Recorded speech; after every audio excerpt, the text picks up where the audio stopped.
What's up, everybody? So today we've got the Explorer back in the garage, and unfortunately the alternator decided to go out on it. I'll go ahead and show you guys exactly what the problems are, what it's doing, and we'll go through step by step on how to replace it. I've got a brand new one sitting here. I picked it from AutoZone.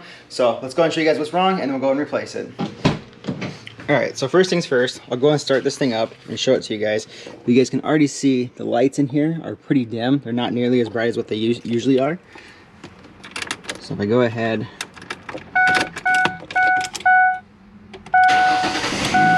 start it up here, you can see right there the battery light's flashing, or I guess it's on, it's not flashing yet, but usually it'll start flashing here, and then it says check charging system. There it goes. It kind of did a little flash there. I don't know if you guys caught that, but yeah, that's typically a first sign. This means that your alternator is going out. So we'll go and pop the hood here, and I'll show you guys the battery itself, and you guys can kind of see the headlights up front. I don't know how well the camera is picking it up or not, but they are also very, very dim. So we'll go ahead, open the hood, and show you guys that. Okay, so we're going to show you guys here. This is a 4-liter motor. Battery's over here. I got my multimeter out just to show you, but we go ahead, turn it on to volts. Put negative to negative and positive to positive. You guys can see there, battery voltage right now is 2.4 or 12.4 volts. So that's more than enough to start it. It's a good healthy battery. But now if I go to start it, which I'll do that here in just a second, you guys will see that the voltage will probably spike up to like 13-ish and then just keep going down. The alternator is supposed to, when it kicks on and charges the battery, it should give it like 14 volts, but in our case it doesn't. So that's typically the signs of a bad alternator, as well as with the dim headlights and the flashing battery light that you guys saw on the dash. But I'll go and show you guys that right now. I'll set you guys up so you guys can watch the multimeter here and see the voltage change.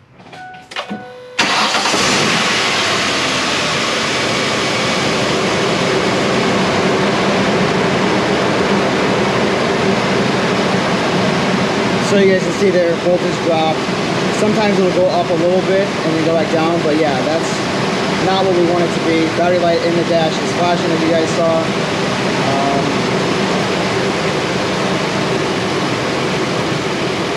Yeah, you guys can see it's not getting any better. So I'm going to go ahead, shut it off now, and we'll go ahead and swap out this alternator.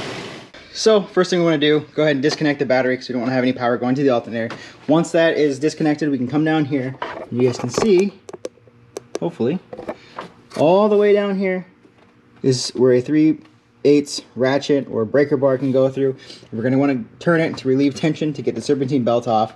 Once that's off, we can access these 3 bolts. You got one here, one back there, and one here. I'll go and go through and show you guys removing all this stuff, but once that's out, we can remove the alternator, put the new one in, and have this thing back up and running. So, like I said, first up, disconnect the battery.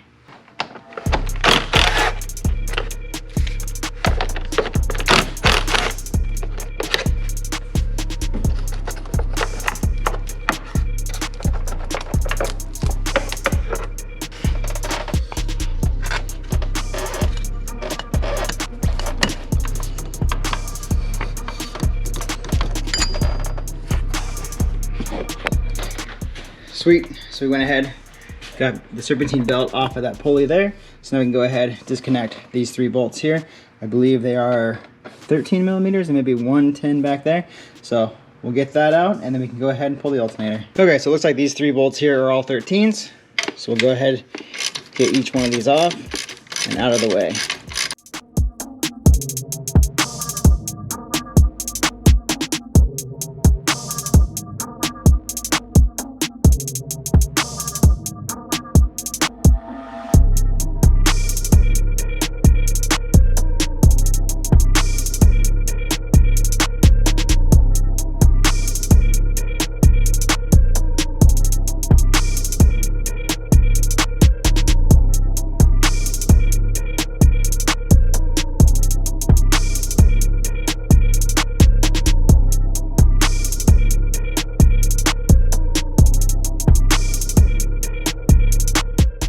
There was this one also, which is also a 13 millimeter. So the top half holds down the little bracket that you guys saw, and then the bottom half is like a stud portion that holds the alternator in.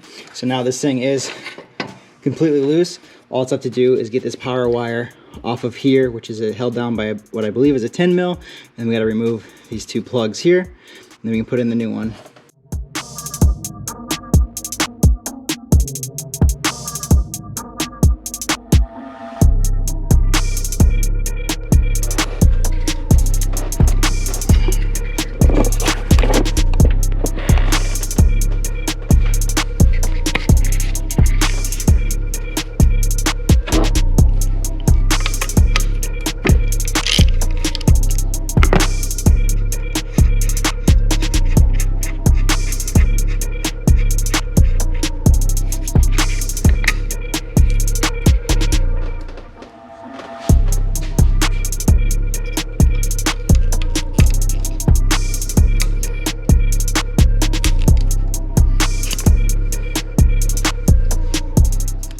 So you guys can see the first one there, I just wedged this in here and just lifted up on it and it slid out.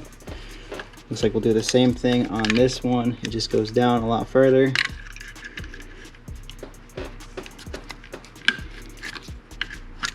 There we go. This one as well, just wedged in there, pop it out. So now the alternator is completely removed. So here's the two alternators. We got the old one that's junk, and we got the new one here. The first thing we want to do is when we pull these out is just kind of compare, make sure everything goes where it's supposed to go. So you can see here, there's a bracket here, those match up. Two brackets on this side, two brackets on this side. The only thing that's different is a little bit of bracing in this one where there's not any here. I think that should be fine. I don't think that's going to be an issue. And we also have where the power wire goes. And then the plugs here all look the same, so we're good there. They do supply a new bolt, so that's kind of nice. This one here, like I said, is from AutoZone. It's a Duralast Gold. I believe I paid 177 bucks for this, and it comes with a $40 core charge. So when we take this back in, we'll get 40 bucks back, so that's awesome.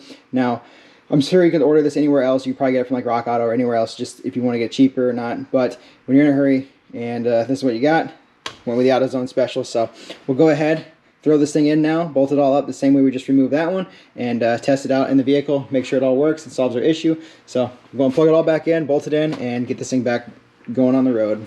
And just like that, alternator's in, bolted in, serpentine belt is on, got it all snug where it's supposed to be. Like I said, if you guys don't know, just follow those schematics there to know where the belt goes. And you can see there it's all lined up. Went ahead, got the battery plugged back in, or hooked back up. We can go and test it here. You guys see that it's at 12.5 volts, so we're good there. Go ahead, start the car up, and make sure that the alternator kicks on and charges this thing up. It should go up to at least 14, I think it's like 14.2 or something like that. So we'll go ahead, turn the car on, see if that goes up to charge the battery, and then we should be good. So let's test this thing out.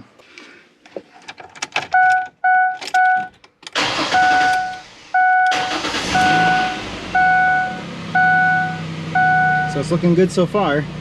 We don't have a battery light on the dash anymore. Our lights in here look way brighter than what they were before. You guys can kind of see out there the headlights are a lot brighter as well. No battery light kicking on anymore. So let's go ahead, take a look over here at our multimeter. There you guys have it. It's going up 14.49 volts.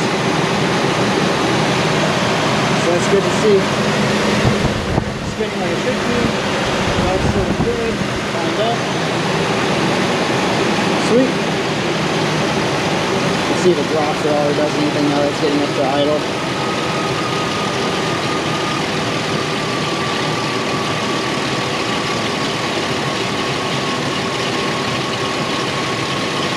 Staying right at 14.5. That's awesome. So the voltage regulator in this thing is doing its job and keeping it where it's supposed to be.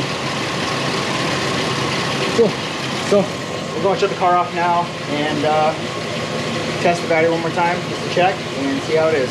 So when I turn the vehicle off, you guys can see there, battery slowly dropping for 12.4. So we're good there. Alternator seems to be doing its job. Quick, easy fix. Hopefully this helps you guys out as well. Like I said, pretty simple to do. I want to say this probably took me about an hour to do. The alternator itself, like I said, was 177 bucks with a $40 core charge. We'll take the old alternator back now and get our money back from that. But you guys can already see here, headlights way brighter than what they were, no longer being all dim or nothing like that. So everything should be good to go. And yeah, that's about it. So I hope you guys liked this video. If you guys did, make sure you give it a big thumbs up. Don't forget to subscribe. We got plenty more stuff coming. And I'll see you guys in the next one.